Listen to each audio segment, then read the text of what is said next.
Hello and welcome to Tropex Live, episode 5, live from Tropical Exposure Studios here in McAllister Street. Our own stories live from Mackay. It's great to have you all here. Thank you for being along. We have some wonderful guests on the show today. Number one, he is the Peter Pan of media. A very good friend of ours and a Tropex Alliance partner. I've worked with this man since about 1991. Alan Zamparutti from Strategic Media Partners, welcome to the show. Hey, thanks, Ben. Great to be here. Awesome. Vicki Smith, the VTS. She is the VTS, the Turbo. Vicki, the Turbo Smith, but the T is for Therese. Concept Consulting, media strategist and consultant. Thank you for being here. It's a pleasure. New episode, new intro. New intro. Yeah, well, VTS sounds cool. It's just like it's fast, it's slick, it's expensive, it's good looking. You know? Just like me. Carissa, the Rissol Morgan, producer extraordinaire and videographer, producer, consultant, Tropex, director and producer. Welcome to the show. Yeah, producer twice there. I love how you come up with a new intro every time. You'd think it'd get old. Well, we've all got these, I've got to expand on our capabilities. Zamp, I'll come back to you. I remember very distinctly when I started Channel 7 in December of 91, you were just inducted into the $1 Million Club of Channel 7. So you're selling $1 million of local advertising revenue a year on one station. Rivers of gold, mate. Rivers of gold. Well, we've got a clip how important Zamp's role was at Channel 7 in those days. We've got a clip actually portraying your exclusivity. Yeah. This is how it was. This is how it was. Do you remember it? Yes, I do, distinctly. Rolls Royce. This is what you got when you're in the $1 Million Club, Channel 7. Or MBQ6 in those days. Mr. Zamparutti.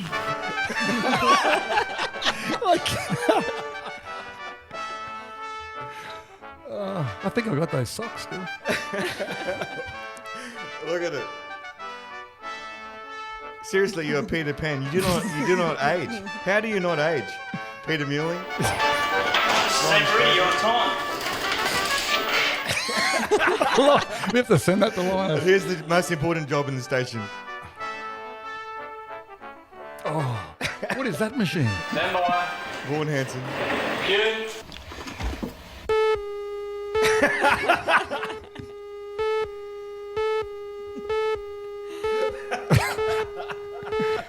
Now that's an important role.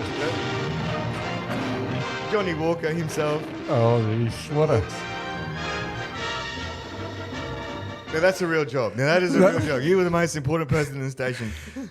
Oh, but what we want to talk about is your background and you're electrical fitter mechanic by trade. Yeah. I remember that. Farley Mill, Pindy.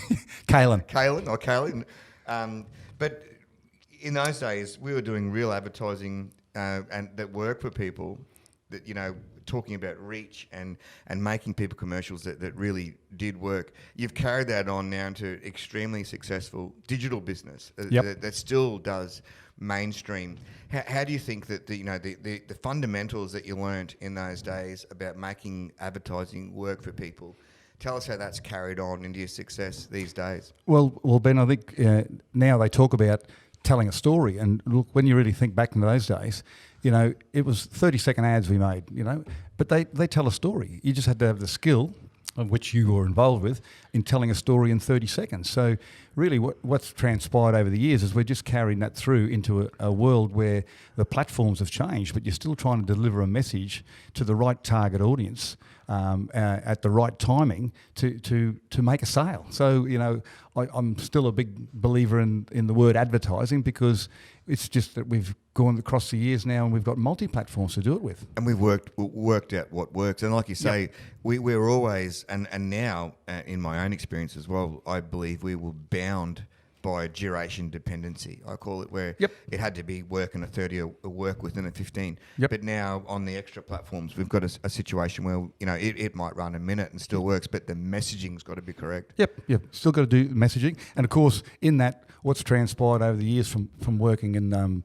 each of the single medias that I had before starting the company is that ultimately, when you're talking to the client about the result, you're still talking about the same thing, like how to reach the people the most cost-effective way. So back then, we were competing in the TV station. You were competing against radio, press, magazine, but you were still going to your client, to talking to them about the cost per thousands to reach the right desired target audience, and talking about your platform and why this particular platform would be good to move your product. So you were competing, but ultimately you're there for the result for the client. And I believe you've sold the most amount of advertising revenue ever in Mackay. I mean, we've made over 2.5, nearly 3,000 commercials for SMP. I made hundreds and hundreds of commercials for you when you were a rep at Channel 7.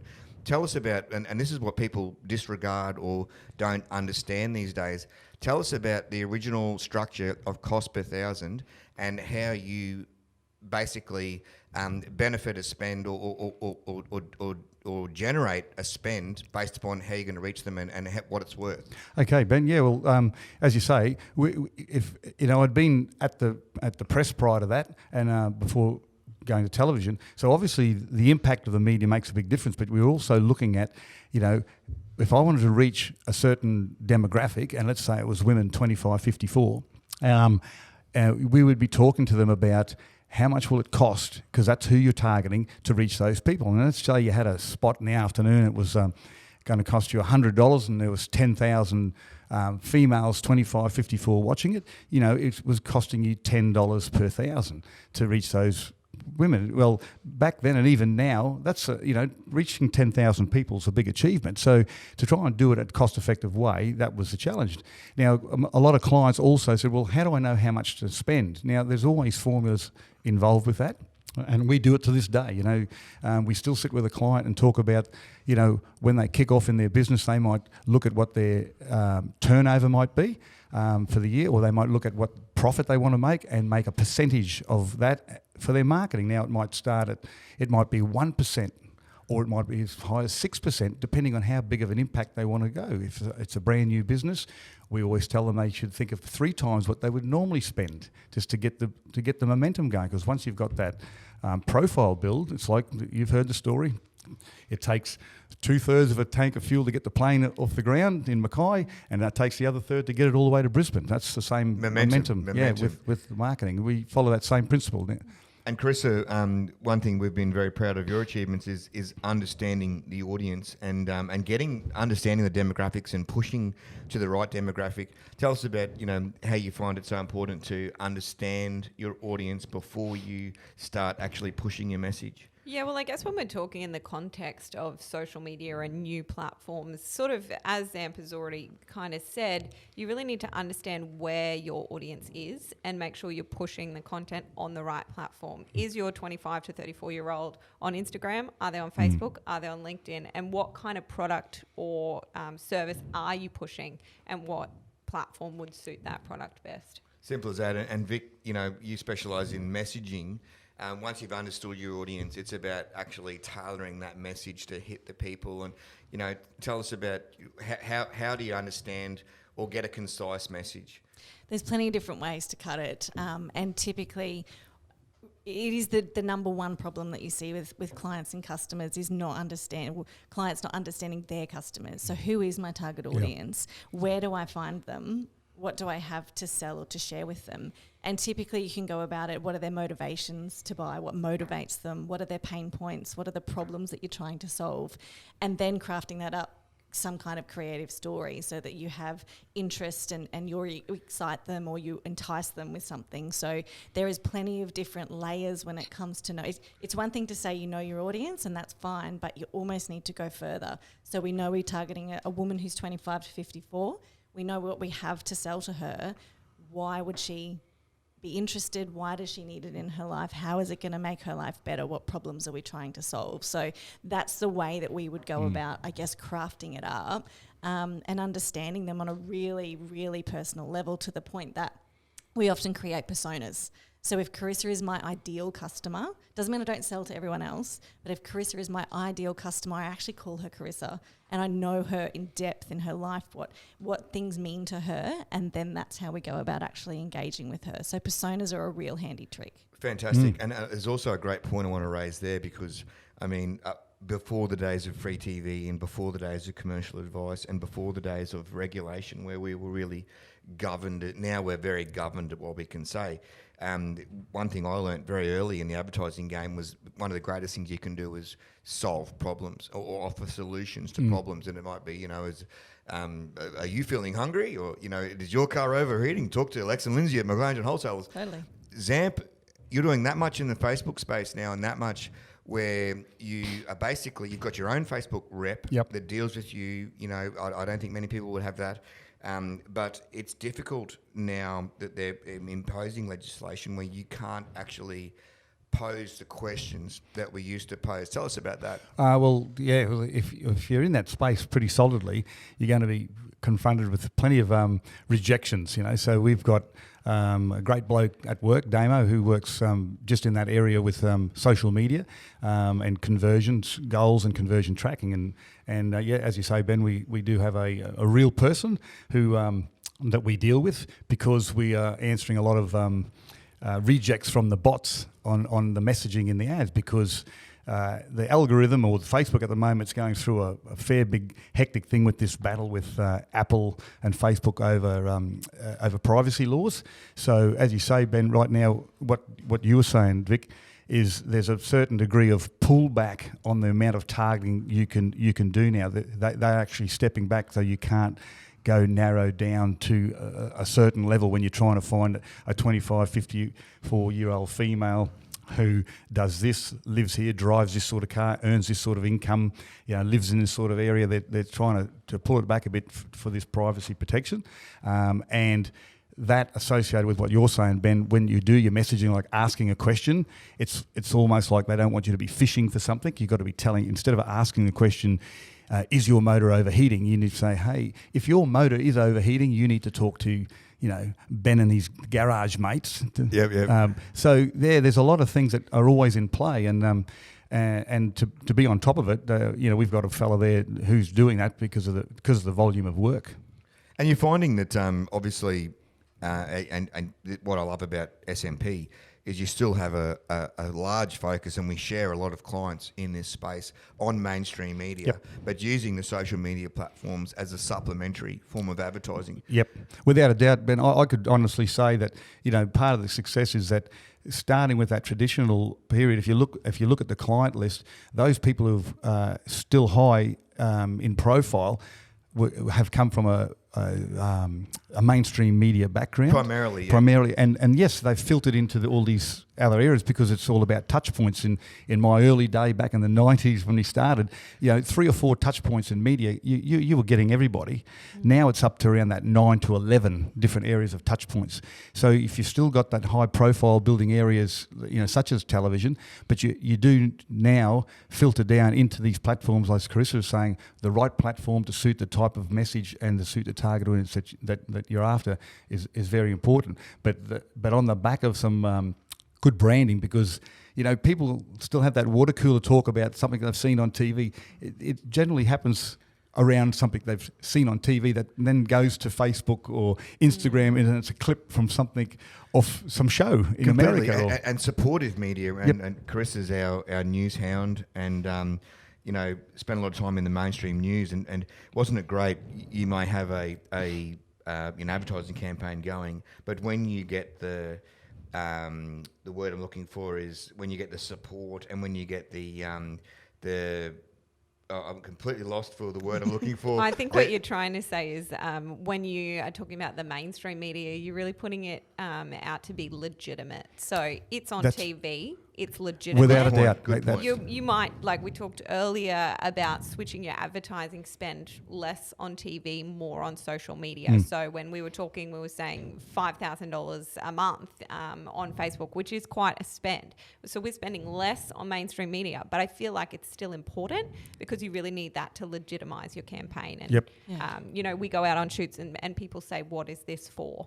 Well, it's for a TV ad. It's also for social media. It still has that kind of true ring. It's like the street cred, and look, there's been a lot of studies on that about in regards to where people find the credibility from, and things going somewhere in mainstream, in particular TV, does lead to have more credibility and believability for that particular product, message, or even news story over something that they say they've just seen necessarily on social media. So the two combined have a far more impact, and look, the research will show that if you're doing this stream, you're getting this amount of retention. You add this old traditional media to it, you pick up, you've actually got another 14 to 18% better retention and of that particular message, simply because those two tied together. That's right. It's like substantiation. Yeah. We used to talk about above the line and below the line. Yep.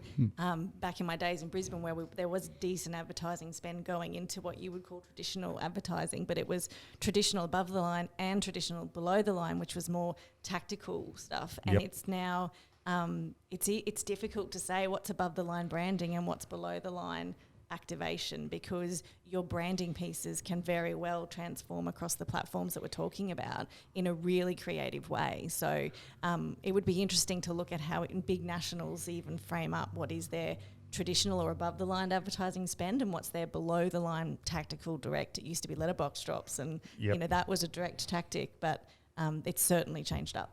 Yeah. That's right, and that's something, me going back into the past, it always something that has been a little bit lost, where traditionally, when Zamp and I were at Seven, we had a news service and a sales bureau, obviously, and an advertising, and very often the lines didn't meet. We had someone with the sales agenda, someone with the news agenda, but when you did have the news come forth and give you third-party substantiation of a promotion or something that was going on, or it actually gave it real relevance. Yep. And look, in those days, clients would almost come to expect it, that if they had a spend of some description, give us a news story. Well, yes, there was an expectation a news story go with it. And you know what? And if they didn't get that news story, it was like they forgot about all the things they'd done, all the great things you'd done, the fantastic production you'd made, all the running around you'd done, all the bonus spots they got, all because news didn't turn up and cover the fact that they were. I was definitely the one on the other side of that coin. How impactful, how people's perception of of getting some news about it, and the news story might only be a 8-second grab. It's not even the length of a TV ad, but so it does have some clout. Simple as that. And there were very few news editors over the years that liked or understood that cohesion with sales and so we sort of kept them at arm's length. But there was also some that were quite good. Now, what I want to talk about is real budgets, and going back, Zamp, obviously to those early days. $1 million a year. It's 100 odd to 120,000 a month. I know when I was selling at Channel 7, I was sort of on that 115, 120 a month, and I could achieve those with a bit of a bit lip and before you burnt out. Before I burnt out, had to get a carton of VB. Yeah, and oh well, I was. Where's my laughter? I've missed it. It was many VBs, but I kept fighting the good fight and went on, but ended up having to leave and become our own contractor. But I think one of the very important things people need to remember about advertising, no matter what the age or what the relevance and what the platform, is understanding a budget and sticking to it and setting it and keeping it regular and Look, without a doubt, Ben, I still prescribe it. I've been saying it for 20 years. Persistence and consistency. So you need both of those. It's not piecemeal. If you come in and all too often, I think still happens this day. Someone's got a great package. I'm going to flog this off for this month because somebody else has got to meet budget. But if I go and find enough people that might buy this, but that's just hit and miss, it's absolutely. You got to have that sort of plan, and you're alluding to the right budget. Oftentimes, a medium needs a certain budget to make it work. You know, when you sold TV, if someone said, "Look, I got $800, what do you do?" You know, you really had to suck it up and swallow and try and, you know, find a polite way of saying, "Look, guy, you're better off if you wanted to spend $800 this month. Let's come and see me in 4 months, and we'll do it in one hit."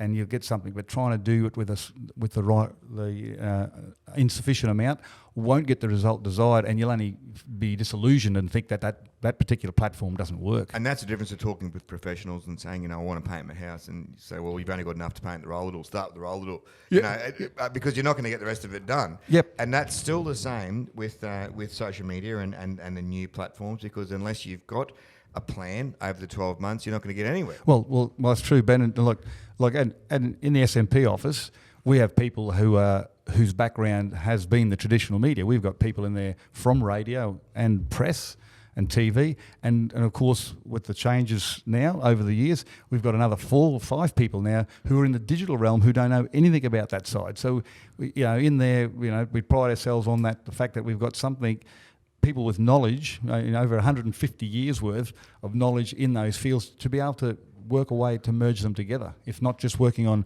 1 or 2 social media platforms, they can work together and say, I've got a couple of traditional media platforms going, and I'm working in a couple of social media digital platforms. Cool. And Vicki, tell me, 'cause you are probably, I think, one of Mackay's leading exponents of how it works. Yeah. Where do you look these days? If someone, you get a budget, you've got a strategic 12-month plan. How do you understand where to put the money? I'm probably Zamp's worst nightmare because I work from inside out. So Yep. I will go into with the client and I will say, put your advertising money in your pocket for now. Yep. We need to know. Especially if there's issues. I've got a client at the moment. They're just about to jump in to some advertising, and we've worked together for nearly 2 years because back of house was such a mess that for them to actually be able to go to market and say who they were and what they did in a really clear way in a very competitive market, we would have essentially been the money up the wall. So that's, I guess, it's where I place myself in the industry, is to go in and make sure that the house is in order before we invite Very people cool. over. And that's true, Vic. I mean, that's the same that happens there to a certain extent. You can have somebody saying, "Hey, I want to do this," but really you can say, "Hey, look, if you're going to have a message that drives people to your website's rubbish. Correct. Why would you spend that money to market and drive them somewhere and they're not ready?" So Well, the what you're doing, experience in Vic, store is rubbish, or when someone calls on the phone, it doesn't flow through. Yeah. And so it's really important that whole customer experience lines up. And if you're a bigger organisation, that can be even more difficult because you've got however many people out there that need to be on the same page. And so to get the return on investment, when the advertising money is ready to hit the rubber hits the road, there is usually a hell of a lot of work that needs to be done. It can be easier in a small business because it might just be you and hubby and one other person that you need to have on board, and that's a different process. But it's really important. I often talk about return on investment when it comes to advertising, and not just signing off a package because someone's got a deal and putting it in the filing cabinet and saying, that's our job done, they will come. And they might come, but if you're not ready for them, you're not going to convert a sale. Yes. So you can be quite crude and say, you got $10,000 to spend. If you want to get that money back, you've got to make $10,000 worth of sales, just if you're going to go crude like for like.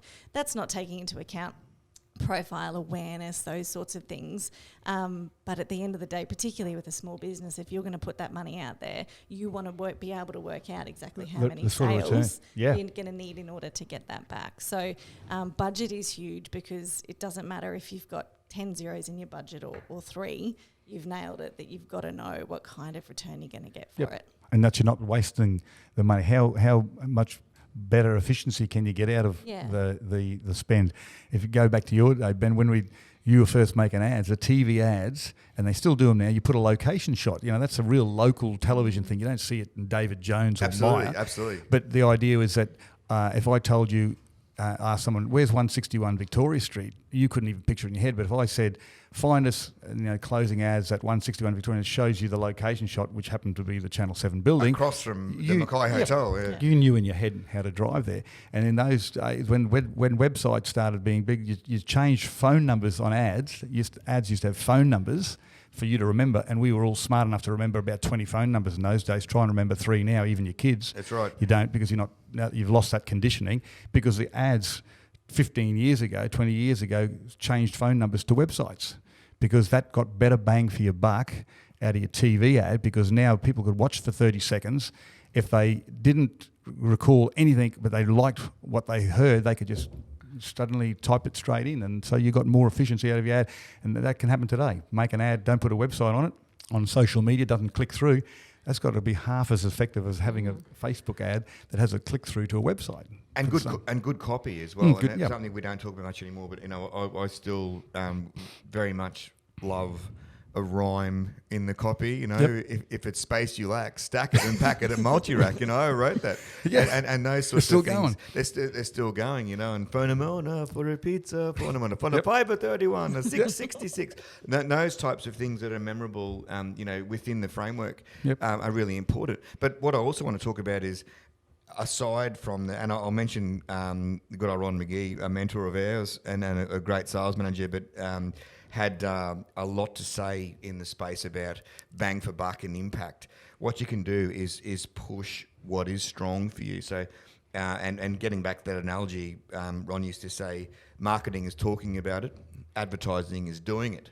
And I used to love that, because what you can do with the benefits of social media these days, and what we used to do very successfully in television, is, so that your, for example, $89 wheel alignment and safety check is what makes you money. People come, you're doing $50 roadworthies back in the day. If you advertise that, it's ready to go. It doesn't need any build-up, doesn't need anything. So understanding your audience, what we were talking about earlier in the day, and understanding your dedication and understanding your strategy, where you want to go, advertising will still work on your strengths, rather than rebuilding or trying to pitch a strategy that is untested waters, which is, and obviously that's a skill that people like Vicki and Carissa have, where you can find, let's develop something, let's build something, let's work out how we launch it, let's get it all together and get it happening. What I love about, especially the visual medium and the TV side of things, you can say, okay, what do we make money on? Well, we build houses. Yep. Let's make an ad on building houses, and I still think that's very, very, very important. And getting back to you, Zamp, I mean, you've in those days selling $1 million worth of advertising, doing TV. How have you found it now that, and this is a bit of a personal question, as a salesman and a professional salesman, is it easier having 1,000 platforms that you've got now, or was it sort of easier selling the one? Ben, it's an interesting question in the fact that now that I've gone from working I've worked for press, I've worked for radio, I've worked for TV as single entities. So you could be very dogged in the days that I sold Channel 7. And for example, I could go into a client and he had $10,000 and I would take all the $10,000. When I started my agency, when now I'm going to sell whatever, I'll be an agency and represent everything. When I went in there, and we did a 2-station buy with 7 and 9. He said, "How come you now telling me I'm allowed to sell Channel 9?" I said, "Well, because now I'm not just aligned to one medium." It's tricky, Ben, simply because the days of selling one medium, that's all you had. Now there's so many that when you're with a client and you're explaining all the virtues of certain platforms, you're going to get to the point where they're saying, I think this is where I want to go. Will it? And so you start researching that to see if it works. So when you have this idea that I love your beautiful, powerful TV ad, start talking about investments in that level versus tracking and analytics in social media. It becomes it becomes a tough game, because I'm not going to say, no, mate, I'm not going to do that stuff for you. I'm only going to sell you a TV ad. I'm not in that position to. You provide a different service. Yes, it's a different. You're stepping in and like I do, helping clients and businesses understand the environment and understand what options they have. When you are just a single stream salesperson, it's a totally different set of KPIs. Different. When you're an agency, you've got a level of customer service that you need to deliver, and that's looking at the whole piece for it. So yeah. Exactly right, and I think as the world progressed and as Mackay grew bigger as a community and grew bigger as a professional situation, we've seen agencies develop like SMP and like Tropex.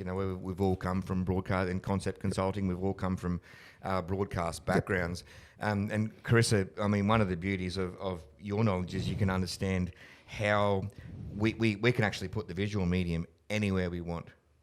Yeah, and I love that. I love that something that we make here at Tropical Exposure that we're proud and we want to see it. We can put it everywhere. Yeah, You know, there is no limit to that. No limit. That's right. It's well, limitless. I look at it from the point of view that Ben, you know, I've worked with a mob before from Brisbane for an occasion and they can do great visual, but you guys can do CAD approval, like whoa, and that might mean nothing to anybody. But what you're saying, Chrissy, you can put it everywhere. There are still a lot of people that can't get it everywhere, which means they can't get it onto TV. Yeah, that's another scale, you know. So in your production, so you should be proud of that. That's for right. sure. Or you can jump into a car with someone without a license; they might be able to drive you there. But if we get pulled over, we'll be all right. I'm going to give myself unless they, maybe ask us to blow in the bag. You got to get some analogy. I love analogies. Well, it was a wonderful show. Zamp, we'll hope to have you on regularly. You're absolute, as I say, advertising warrior. You've seen many plenty battles. of scars, mate. Plenty of scars now. The hair's coming out. He's gone from Peter Pan to a warrior. Well, he doesn't age. He simply does not age. I started working with Zamp when I was 16. Now I'm 45. I don't mind him. And now I wish Ben had dug something up. One of my no, I don't know if it was my client, but anyway, Batros was a menswear shop. We've heard about Batros. And Ben had hair down to the middle of his back, and we had to do this shot at the airport. And I'm the older fella, I'm mid-20s, and Ben's the 17-year-old fella with hair down the back. And they did this shot where we posed with with the legs apart, and the other shot was taken the little miniature man from a distance. You know how you hold up the Leaning Tower of Pisa? This was a similar effect where Ben was standing, or I was standing between Ben's legs so you could show off the trousers. It was just but anyway, it was more to do with the hair. I remember it like yesterday. It was directed by Ruth Hodgman. The cameraman was Ralph Atkinson. Yep. It was after the first redevelopment of the Mackay Airport. Yeah, and, that's right. Yeah, we had the floral shirts, and I scored a pair of white Jag jeans from that shoot that I wore for many years. It would have gone really well with the hair. Yeah, the hair. It was the hair. I'm really 30-inch waist, and they were. I thought I'd absolutely kicked a massive goal. Like, they were $115 jeans, and that's what you paid for a pair of Jag jeans. So, and I got out of work for a couple of hours, and then ended up cutting my hair and did quite a few more Batros ads over the time, and it didn't tend to be such of a bad thing. I was getting punched in the head uptown for far less than just being a Batros model. But it was one of those things. But and that was the beauty of being in the station as well. Things evolved. It sold on Saturday, a real estate show produced by Vaughan Hanson, and that was what's now become quite a regular thing with the visual walkthroughs and virtual tours. We're doing it back. Yeah, we're doing that in 1995. Yep. As far as showing how things worked. And so Zamp, thanks very much for being on the show. Pleasure, mate. Can't wait to have you back. VTS, Vicki Therese Smith, the Turbo. Thank you for all your input on all things consulting. We very much value your input and value your involvement. Carissa the Rissole, thank you very much for being on the show. Yeah, you're welcome. I just have one last little shout out. Our own Robert Cox is celebrating his wedding reception on Saturday. So they got married with a few COVID restrictions, but they're finally able to have a big party. So congratulations to Rob and Claire. Yeah, congratulations, Rob Dog, the wizard. Absolute legend, and will go down in history as being, well, I believe, one of the most prolific animators. He really is. Like, there's not much. He's the best that has ever been in Mackay. I don't care what anyone says. Mainly because he was, under my. Here we go. My instruction. Give myself another life. No, but he really is. So congratulations, Rob and Claire. And here's to TV for as long as it may ever last. Rain. Yeah. We'll play the outro music. And stay tuned. We'll see you next time on TropX Live. This is episode 5. Good to be alive. Remember Short Circuit? Do you remember Short Circuit? No. God, you start showing your age, Ben. Come on. I'm 30.